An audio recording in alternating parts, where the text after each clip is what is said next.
having a lot of fun looking back on the performances that really made a huge impact on my life and career. And today we're going to talk about In the Mood. It's going to be so much fun because this program actually started out on a stage. I was in this big band number on a theater tour that I was doing, so I only was on like 30 by 30 ice most of the time, or 40 by 40 ice most of the time. And so when it became time to do a longer sort of get more out of it, because I got a standing ovation in the theater doing this number, I was like, I got to take this everywhere. So it opens with a nice little easy triple sow cow there.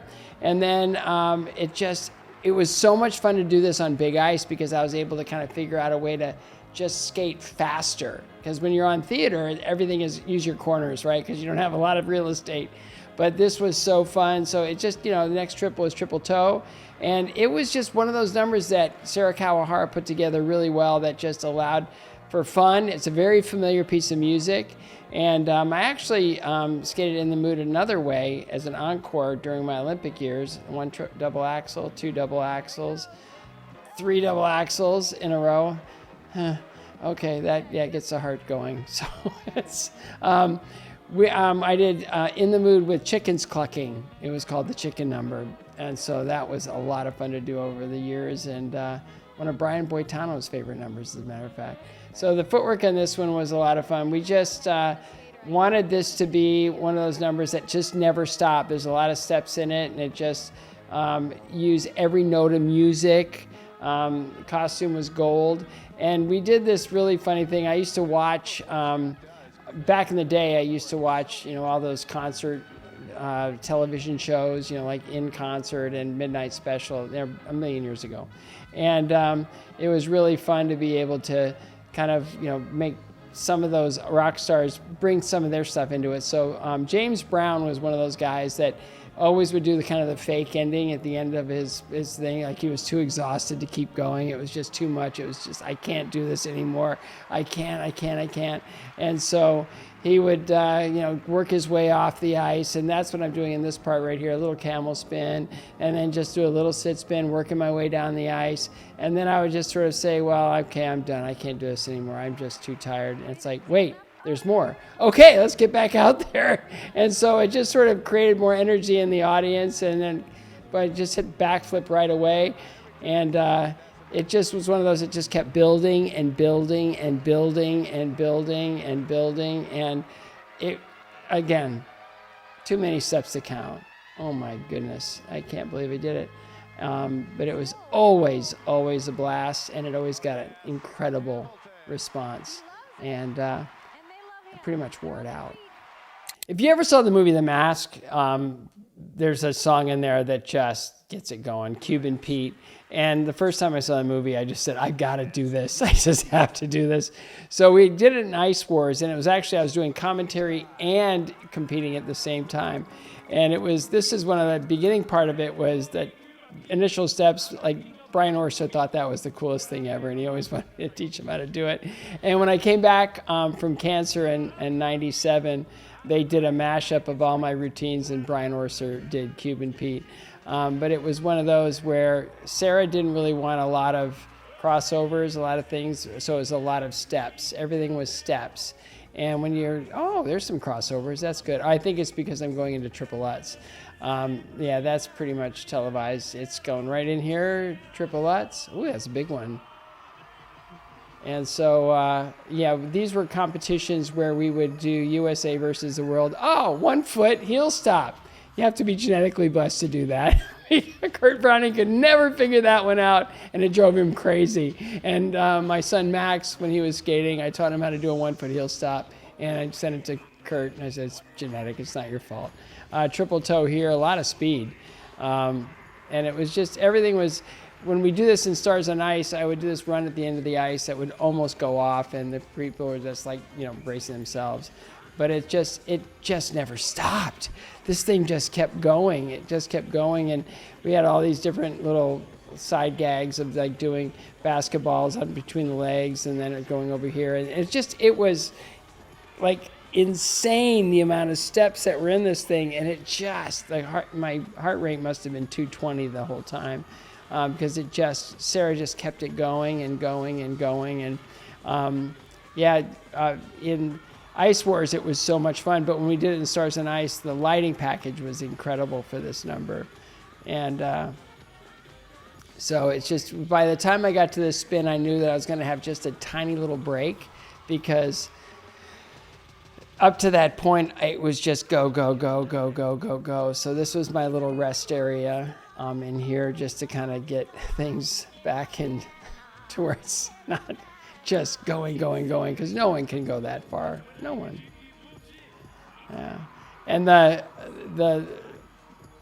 things on the pants was a Jeff Billings idea. He just thought it would be really funny. And then getting into the judges was just always fun in these pro competitions. Anytime that you can flirt with the judges or make them part of the show is something they really love, and you hope that it gets you a better mark.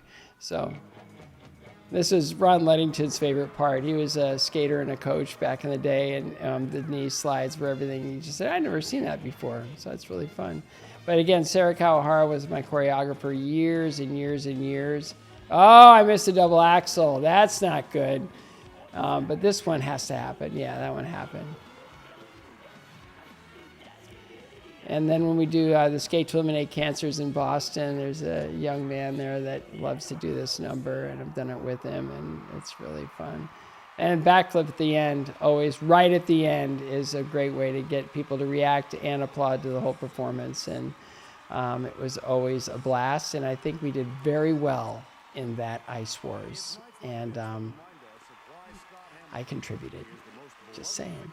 It was so much fun. And Vern Lundquist was the commentator. Sat to his right for many Olympics. So much fun. Skating in competition as a pro is really important, because it was like a commercial for the rest of your year, and these championships started to grow and grow and grow. There was the World Pros, and there was the World Challenge of Champions, and then there came the Canadian Pro. And so we wanted to do it as like an old school competition. So I made this old jumpsuit with a tie. That was kind of the way things happened back in the day. That's what skaters wore back in like the 70s and the 60s, like these little jumpsuits. So we decided to do like a competitive program, mock competitive program. And so it was like the warm-up thing in the beginning, and then there were all these things, and then it was like, okay, I'm ready to go now, and I'm just like, oh no, I don't know if I can do this, oh no. And a weird thing to put right in the middle of a program. So I had to do a combination, because it was kind of a short program. And then we got into the fast part, which was really fast. And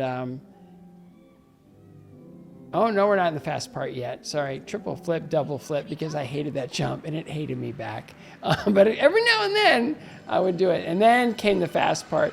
And so it was all the footwork, and it was just doing all of this sort of footwork that was to go to the music and everything else. But it was saber dance, so it's like, it's like, I can't even, it's so fast. And then you just all that... hitting my rear end and it's all these motions that we used to do when we were warming up, and you see people do it now when they're getting ready to skate. So half of it was skating and half of it was getting ready to skate. And then it was like getting dizzy and trying to find your way out of these things. So much of it was just sort of a takeoff on everything that skaters do and everything that skaters, kind of find a way to put in the middle of their program. And so this is kind of a short program, which has got all the required elements in it.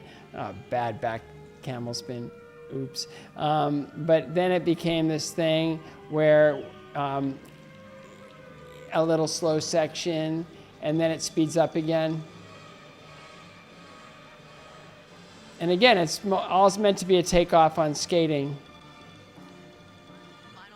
Triple toe. Oh, I did that one.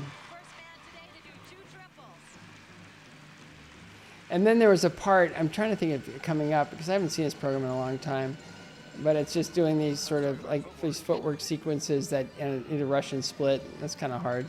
But it was just go, go, go, go. I don't know why I put myself through all that, but it was really fun. And then there was this section coming up where it was just sort of everything was done in slow motion. There it is, slow motion, just and we're getting fast again. But it was all meant to be kind of sort of a takeoff on a takeoff and a takeoff and a takeoff. This is what skaters do when they're warming up. This is how they perform, and this is how, and then to finish this program, backflip, and end in like this, the most amateur final position you could possibly ever imagine. Putting your hands behind your back. I'm finished now. You can judge me. So fun.